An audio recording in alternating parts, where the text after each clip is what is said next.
Shalom, salam berkat dari kami untuk pendengar sekalian. Saat ini pendengar akan diberkati dengan program Hari Ini Harinya Tuhan bagian yang ke-8. Sebuah program rohani tentang doktrin Alkitab yang menolong kita untuk semakin tertanam dalam kebenaran firman dan bertumbuh dalam kemuliaan. Bersama hambanya, Pendeta Gilbert Lumwendo, STH. Banyak orang merasa doktrin Alkitab sebagai sesuatu yang membingungkan. Tetapi tahukah saudara bahwa doktrin Alkitab intinya adalah memahami Alkitab dengan benar, dengan pemahaman yang sistematis, sehingga kita terus dapat tertanam di dalam kebenaran firman, sehingga kita terus bertumbuh di dalam kemuliaan Allah. Buka hati saudara sekalian untuk menerima berkat-berkat firman-Nya hari ini. Apapun yang kita kerjakan secara terburu-buru, lalu tanpa berpikir panjang, pasti akan mendapatkan hasil yang mengecewakan. Karena kalau apapun kita kerjakan dengan terburu-buru, tanpa berpikir panjang, pasti hasilnya tidak akan pernah maksimal. Saya pelajari, tanpa berpikir panjang dan terburu-buru, yang pertama, kita biasanya tidak siap menghadapi masalah-masalahnya. Kenapa? Karena kita tidak pikirkan semuanya masak-masak terlebih dahulu. Kita tidak pikirkan panjang terlebih dahulu. Sehingga waktu di tengah jalan menghadapi masalah, kita langsung panik. Nah, ini yang mengakibatkan akhirnya kita kerja apapun setengah-setengah. Karena kita nggak bisa menyelesaikannya. Kita nggak mampu menyelesaikannya. Kenapa? Karena kita bilang, aduh, kok masalahnya begini ya. Tapi kalau kita sudah persiapkan, kita sudah berpikir panjang, kita sudah prediksi, oh ini masalahnya tuh ini. Lalu kita hitung-hitung, bisa nggak kita menghadapi. Kita pikir-pikir, kalau menghadapi masalah nanti gimana ya. Lalu resikonya besar nggak. Sehingga akhirnya kita nggak menghitungkan cuma, oh ya pokoknya beres. Tapi kita memperhitungkan betul-betul, oh ini masalahnya, oh ini persoalannya, oh kita bisa, oh caranya begini, kalau menghadapi saya harus begini, oh langkah-langkahnya begini. Nah, itu penting. Jadi yang pertama saya pelajari, orang kalau ngerjakan apa-apa secara terburu-buru tanpa berpikir panjang, resiko pertamanya tidak siap menghadapi masalah. Lalu yang kedua, akhirnya tidak akan mendapatkan hasil yang maksimal. Betul, mungkin berhasil, oke, mungkin dapat hal-hal yang baik, tetapi tidak maksimal. Dengan lain kata, kalau engkau bisa mendapat 70% dengan terburu-buru dan tanpa berpikir panjang, sebaliknya ketika engkau dengan tenang memikirkan, mempersiapkan dan berpikir panjang, hasilnya pasti lebih maksimal dari itu. Lalu yang ketiga saya pelajari, dengan terburu-buru dan tidak berpikir panjang, maka kita akan membuang-buang waktu percuma. Artinya gini, mungkin kita bisa selesaikan, tetapi waktu yang kita pakai itu lama gitu. Kenapa? Karena kita tidak mempersiapkan dengan betul dan terburu-buru. Jadi kalau ada apa-apa tuh kayaknya kita langsung, aduh gimana ya.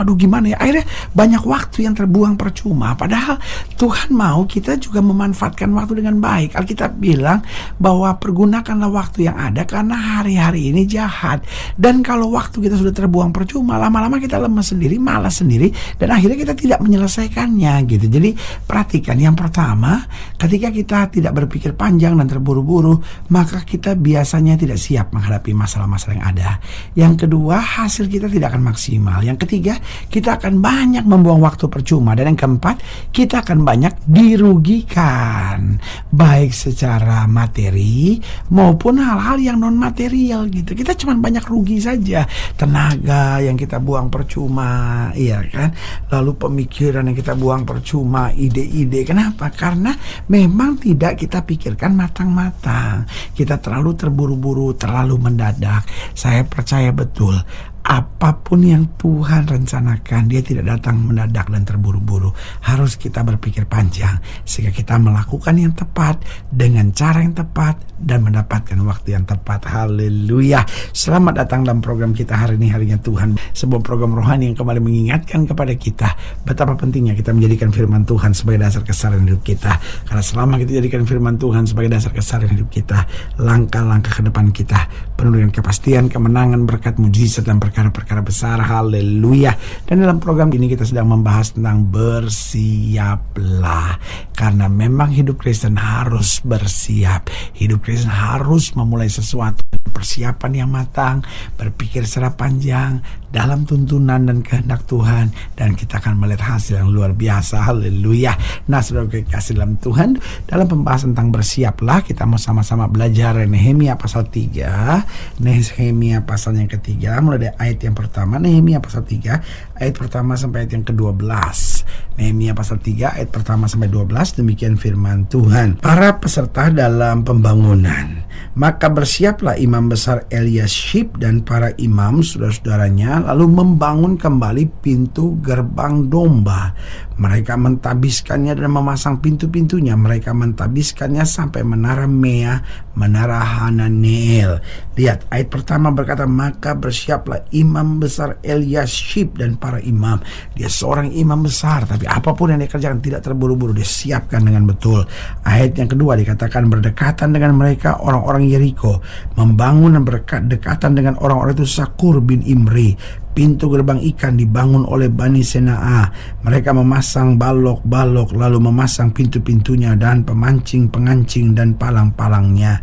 Berdekatan dengan mereka Meremot bin Uriah bin Hakos, mengadakan perbaikan dan berdekatan dengan dia Mesulam bin Berekia bin Mezezabel, berdekatan dengan dia Zadok bin Baana, mengadakan perbaikan dan berdekatan dengan dia orang-orang Tekoa. Hanya pemuka-pemuka mereka tidak mau memberi bahunya untuk pekerjaan Tuhan mereka. Pintu gerbang lama diperbaiki oleh Yoyada bin Paseah dan Mesulam bin Besoja. Mereka memasang balok-balok lalu memasang pintu-pintunya dengan pengancing-pengancing dan palang-palangnya.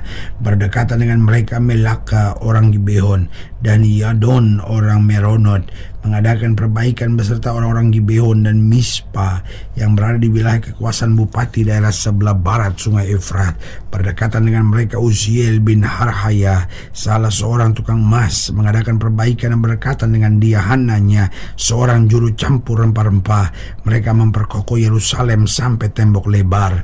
Berdekatan dengan mereka Refaya bin Hur, penguasa setengah wilayah Yerusalem, yang satu mengadakan perbaikan. Berdekatan dengan dia Yedaya bin Harumaf, mengadakan perbaikan tepat di depan rumahnya. Dan berdekatan dengan dia Hatus bin Hazabnia, Malkia bin Harim dan Hasub bin Pahat Moab, memperbaiki bagian yang lain dan menara perapian. Berdekatan dengan mereka Salum bin Halohesi, penguasa setengah wilayah Yerusalem yang lain, mengadakan perbaikan bersama-sama anak-anak perempuannya. Lihat saudaraku yang kasih dalam Tuhan, bagaimana disiapkan dengan betul. Ada kata yang diulang terus, berdekatan, berdekatan, berdekatan, berdekatan. Berarti diatur segala sesuatunya luar biasa. Dan dari sini kita perlu melihat bagaimana hidup Kristen. Betul Tuhan menyertai kita, tapi seringkali kita terlalu terburu-buru. Betul Tuhan bela kita, tetapi kita tidak berpikir panjang. Itu sebabnya Yesus dengan tegas menyatakan, adakah engkau sebelum membangun sesuatu tidak duduk merenungkan terlebih dahulu, menghitung biayanya baru memulai? Artinya apa? Itulah hidup Kristen. Jangan terburu-buru, tetapi belajar berpikir panjang, minta hikmat, renungkan dulu, siap, lalu baru mulai lakukan. Kita perlu bersiap-siap. Yang pertama dengan berdoa terlebih dahulu. Jadi apapun yang kita mau buat, doa dulu. Tuhan bisa kasih sejahtera dan Tuhan bisa buka jalan. Tetapi sebaliknya, kalau Tuhan tidak kehendaki, bisa saja tiba-tiba kok nggak sejahtera kita. Bisa saja tiba-tiba keinginan desire gitu, tiba-tiba Tuhan angkat, tiba-tiba pintu di depan kita semuanya tertutup. Itulah kuasa doa.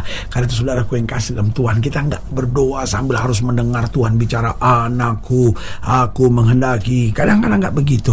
Ada kalanya Tuhan bicara lewat roh kita, tetapi ada kalanya dia tidak bicara, tetapi pintu-pintu di depan kita kelihatan betul mulai tertutup, mulai tertutup, mulai tertutup. Saya tidak bilang bahwa setiap masalah berarti bukan kehendak Tuhan, bukan itu. Tapi maksud saya memang extremely dia ketutup. Kita tahu ini bukan dari Tuhan. Tapi sebaliknya, kalau itu dari Tuhan, hal-hal yang kelihatannya mustahil tiba-tiba pintu terbuka karena doa mengubah segalanya. Haleluya. Jadi kita perlu bersiap-siap dengan apa? Dengan doa terlebih dahulu. Yang kedua, kita perlu bersiap-siap dengan berpikir baik buruknya serta resiko-resikonya. Nah, ini kan kita perlu pikirin dulu gitu ya kan. Jadi jangan cuma wah ini untung nih, wah ini bagus nih, wah ini baik nih. Tetapi kita pikirin dulu baiknya itu apa, buruknya apa, dan resiko-resikonya itu apa. Iya kan? Karena dari sini kita dapat merenungkan apa yang sebetulnya Tuhan kehendaki. Karena Tuhan pasti menghendaki yang baik, iya kan? Tapi juga dengan resiko-resiko yang tidak berat, saudara-saudara. Kalau resikonya saya sudah berbahaya, kan ini kan nggak benar, saudara-saudara. Tetapi sebaliknya, kalau memang kita tahu ini dari Tuhan, resiko apapun kita hadapi, tapi kita harus tahu bahwa inilah resikonya, ya kan? Dengan begitu kita akan bersiap-siap. Kita tahu, oh di sini saya mesti berdoa, oh di sini saya mesti begini, di sini saya mesti begini, sehingga kita mengerti. Jangan ambil langkah nekat, saudara-saudara. Langkah-langkah nekat itu langkah-langkah dari setan yang akhirnya menjerumuskan kita. Langkah-langkah dalam Tuhan bukan nekat, taat dan berjalan dalam keberanian. Haleluya. Lalu yang ketiga, kita perlu bersiap-siap dengan apa? Dengan mencari informasi dari sebanyak-banyaknya orang. Itu penting sekali. Jadi yang pertama kita doa, yang kedua kita berpikir, kita kaji, kita evaluasi baik buruknya, risiko-risikonya. Lalu yang ketiga kita cari informasi dari sebanyak-banyaknya orang, sehingga kita mendapat bimbingan, kita mendapat tuntunan. Karena Alkitab bilang keberhasilan ada kalau penasehat itu banyak. Dan yang keempat, kita perlu bersiap-siap dengan memperhitungkan kemampuan diri. Betul dia untungnya bagus, betul jiwa dimenangkan luar biasa, betul kerajaan Allah akan diluaskan, tapi sayanya mampu nggak?